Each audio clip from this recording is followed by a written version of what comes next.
क्या है निर्जला एकादशी व्रत का महत्व एवं उसकी कथा।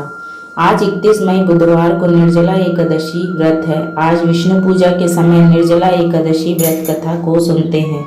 इससे स्वर्ग की प्राप्ति होती है। इसमें वेद व्यास जी भीम को निर्जला एकादशी व्रत के महत्व को बताते हैं।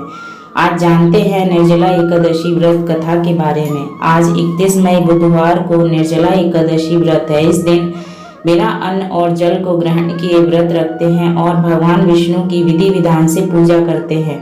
निर्जला एकादशी का व्रत करने वाले को पूरे वर्ष के सभी एकादशी व्रतों के पुण्य के बराबर फल प्राप्त होता है। पाप मिटते हैं और व्यक्ति को मोक्ष की प्राप्ति होती है। इस दिन पूजा के समय निर्जला एकादशी व्रत कथा को सुनते हैं। पौराणिक कथा के अनुसार एक बार भीम ने वेद व्यास जी से कहा कि बड़े भाई युधिष्ठिर अर्जुन समेत सभी अनुज एकादशी का व्रत रखने के लिए सुझाव देते हैं। वे भगवान की पूजा और दान तो कर सकते हैं, लेकिन समस्या यह है कि वे किसी भी दिन बिना भोजन के नहीं रह सकते हैं। तब व्यास जी ने भीम से कहा कि तुम हर माह में केवल 2 एकादशी व्रत रखो और अन्न ना खाओ। उन्होंने कहा कि हे पितामह, वे भूख बर्दाश्त नहीं कर सकते। यदि वर्ष भर में कोई एक व्रत हो तो उसके बारे में बताएं। वे उस व्रत को रख सकते हैं, लेकिन हर माह 2 व्रत कर रखना संभव नहीं है, क्योंकि बिना भोजन के वे नहीं रह पाते। भीम ने वेद व्यास जी से कहा कि आप वर्ष में केवल एक बार ही रखे जाने वाले व्रत के बारे में बताएं, जिसको करने से स्वर्ग की प्राप्ति हो जाए। व्यास जी ने कहा कि माह के 2 एकादशी व्रत मोक्ष की प्राप्ति के लिए रखते हैं। इस पर भीम ने कहा कि साल में एक बार उपवास रखकर मुक्ति पाने वाले व्रत के बारे में बताएं। तब व्यास जी ने कहा कि ज्येष्ठ मास के शुक्ल पक्ष की एकादशी निर्जला होती है, इसीलिए इसे निर्जला एकादशी कहते हैं।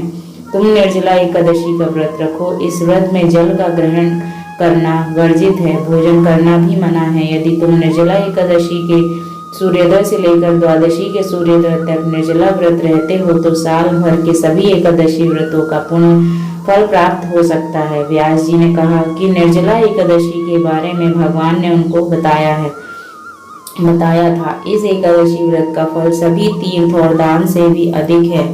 इस व्रत से व्यक्ति पाप मुक्त हो जाता है और मृत्यु के बाद देवदूत उसे स्वर्ग लेकर जाते हैं। निर्जला एकादशी पर ओम नमो भगवते वासुदेवाय मंत्र का जाप करें और गोदान करें। व्यास जी की बताई विधि के अनुसार ही भीम ने निर्जला एकादशी व्रत किया। इस वजह से निर्जला एकादशी को भीमसेनी एकादशी भी कहते हैं। निर्जला एकादशी व्रत कथा को पढ़ने या सुनने वाले भी स्वर्ग प्राप्त करते हैं। अगर जानकारी आपको पसंद आई हो तो लाइक करें, दोस्तों में शेयर करें और ऐसी ही जानकारियों के लिए चैनल को सब्सक्राइब करें। धन्यवाद।